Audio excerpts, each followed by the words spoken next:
Buen día para todos, espero se encuentren bien. Les ha hablado Freddy Lemus. A continuación comparto con ustedes la actividad 1.1, foro videograbación, concepto de aprendizaje y valor de las teorías de aprendizaje, para la asignatura del doctorado en Ciencias de la Educación, Teorías del Aprendizaje. En primer lugar, es importante resaltar que esta videograbación tiene como propósito analizar el aprendizaje como un proceso complejo y sobre todo multidimensional a partir de dos aportes, los aportes de Chong 2012 y los aportes de Gallardo y de Camacho 2008. Este análisis se orienta entonces en comprender cómo las teorías de aprendizaje nos permiten fundamentar la práctica docente y fortalecer sobre todo la formación de los estudiantes. Esto es un aspecto central en los contextos educativos actuales y en la formación académica de nivel posgradual, por ejemplo. Abordando entonces el concepto de aprendizaje desde una perspectiva teórica de Chong 2012, este define el aprendizaje como un cambio relativamente permanente en el conocimiento o en la conducta, producto de la experiencia y no atribuible únicamente a la maduración biológica.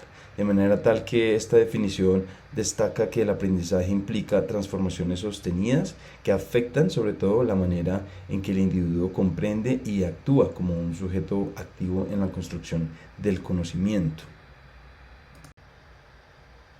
lo cual es un aspecto muy importante que nos lleva a abordar las dimensiones del aprendizaje. Y entonces de manera complementaria, teniendo en cuenta Gallardo y Camacho 2008, ellos señalan que el aprendizaje se encuentra mediado por dimensiones cognitivas, dimensiones afectivas y sobre todo dimensiones sociales. En particular, ellos resaltan el papel de la interacción y el contexto sociocultural con elementos clave del proceso de aprender. Y en coherencia con Chong 2012, entonces, esta visión refuerza la idea de que el aprendizaje es dinámico, contextualizado y condicionado por múltiples factores. Dicho esto, para los tipos de aprendizaje y a partir de estas conceptualizaciones, las teorías del aprendizaje permiten identificar distintos tipos de aprendizaje, como lo son el aprendizaje conductual, el aprendizaje cognitivo, el aprendizaje significativo, el aprendizaje autorregulado o el aprendizaje social. Cada uno de ellos enfatiza aspectos específicos del proceso, lo cual evidencia que el aprendizaje no responde a un único modelo explicativo, sino que más bien el aprendizaje adopta diversas formas según los contextos educativos y las intencionalidades pedagógicas. Esto de acuerdo con Gallardo y Camacho 2008. En cuanto a las teorías del aprendizaje cumplen una función fundamental al explicar cómo se produce el aprendizaje y sobre todo al explicar bajo qué condiciones se favorece. Según Chong 2012, estas teorías proporcionan marcos conceptuales que orientan la comprensión del fenómeno educativo por un lado y por el otro sustentan las decisiones pedagógicas del docente. De manera entonces que las teorías del aprendizaje deben ser sistemas teóricos de interpretación del fenómeno de aprender, deben explicar cómo, por qué y en qué condiciones se producen los aprendizajes, deben articular teoría, investigación educativa y práctica pedagógica y sobre todo deben constituir marcos interpretativos para comprender las prácticas docentes.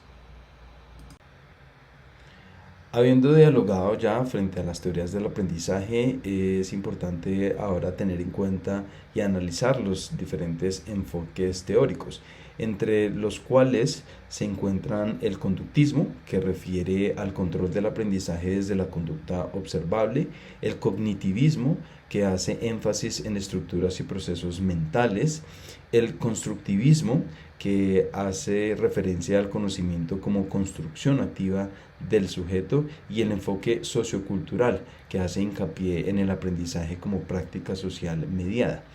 Entonces, si bien cada uno de estos presenta énfasis distinto, Gallardo y Camacho 2008 y Chong 2012 coinciden en que estos enfoques deben entenderse como perspectivas complementarias que enriquecen la comprensión del aprendizaje, sobre todo evitando posturas reduccionistas. En consecuencia, hablando de la importancia de las teorías del aprendizaje, es importante tener en cuenta que comprender las teorías del aprendizaje permite al docente diseñar estrategias didácticas coherentes y sobre todo seleccionar metodologías pertinentes y evaluar de manera alineada con los objetivos del aprendizaje. En este sentido, entonces, estas teorías del aprendizaje lo que hacen es favorecer una práctica docente reflexiva y sobre todo fundamentada, así como el desarrollo de los aprendizajes significativos en los estudiantes. Esto de acuerdo con lo establecido por Shong 2012. A manera de conclusión, entonces, es importante tener en cuenta que las teorías del aprendizaje favorecen la práctica docente al ofrecer marcos conceptuales que explican cómo aprenden los estudiantes y sobre todo orientan decisiones pedagógicas fundamentadas. Esto según lo que establece Shong 2012. Asimismo, por otro lado, contribuyen a la formación integral de los estudiantes al reconocerlos como sujetos activos, cognitiva y sobre todo socialmente situados, de acuerdo con lo que establecen Gallardo y Camacho 2008. Finalmente, abordando un poco estos aspectos desde mi práctica pedagógica y mi formación doctoral e investigativa en curso, estas teorías se constituyen en un soporte esencial para una docencia reflexiva, crítica y sobre todo orientada a la mejora continua de los procesos educativos. Sin otro particular, muchas gracias a todos por su atención. Comparto las referencias correspondientes y hasta una próxima oportunidad.